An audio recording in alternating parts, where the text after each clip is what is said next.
Bismillah ar-Rahman ar-Rahim. In Surah Rahman verses 2 and 3, Allah says, "Allama al-Qur'an khalaqa al-insan."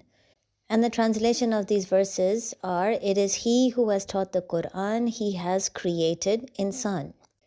Now the concept of self-love is greatly misunderstood by many Muslims.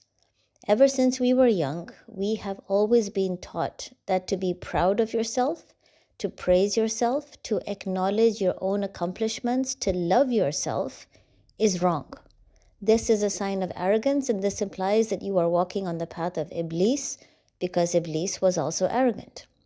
But there is a huge difference between self-love and arrogance.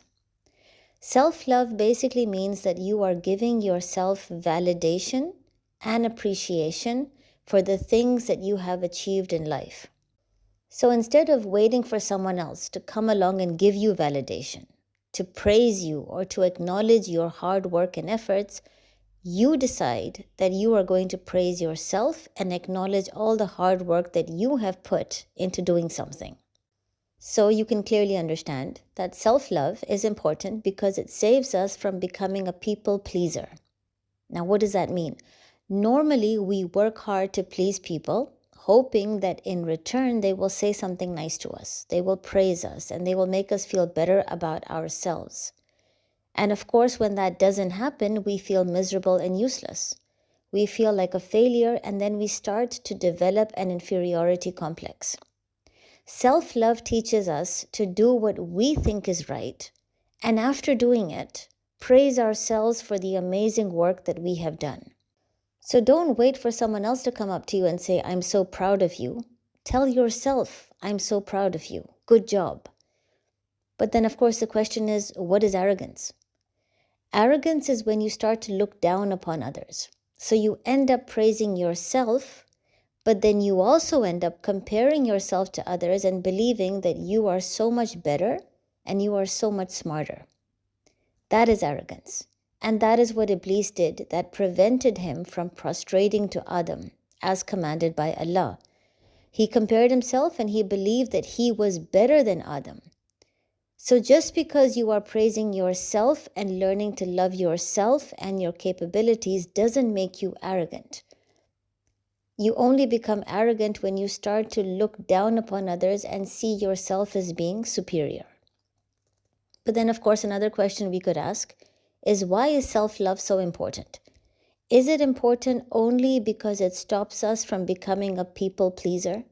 We can end up giving ourselves validation, so we don't need to seek validation from anyone else. Is that the only benefit of self-love?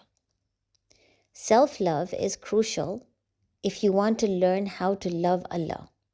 You cannot love Allah and be grateful to Allah if you don't learn to love the amazing creation that He has made, you. And this is precisely what Allah is saying in the opening verses of Surah Rahman. He starts off by naming some examples of His beautiful and excellent mercy. So first, of course, is the Quran, the very words of God that comfort us and that guide us. That is, of course, the number one excellent example of Allah's mercy. But then the very next thing He mentions is خَلَقَ الْإِنسَانِ, creating insan. He doesn't mention just any creation. In specific, He mentions the creation of you and me.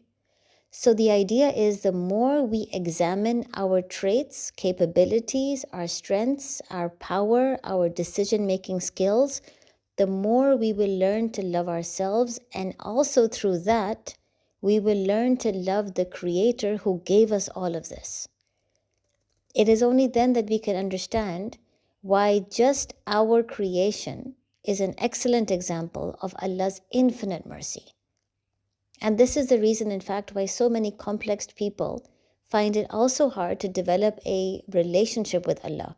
They have no spiritual connection with Him because they fail to see how beautiful and amazing they are. They fail to see how awesome Allah has made them. So remember that self-love is not arrogance, and it is essential to examine yourself, your ability to survive and struggle through some of the most difficult times in your life. Examine the good decisions that you have made in life. Examine your ability to learn from the bad decisions that you have made in life. Examine your ability to be kind and gentle and merciful, compassionate and forgiving, because all of that is you. So take a moment to appreciate and love yourself, and then you will feel true respect and love for God. Assalamu alaikum.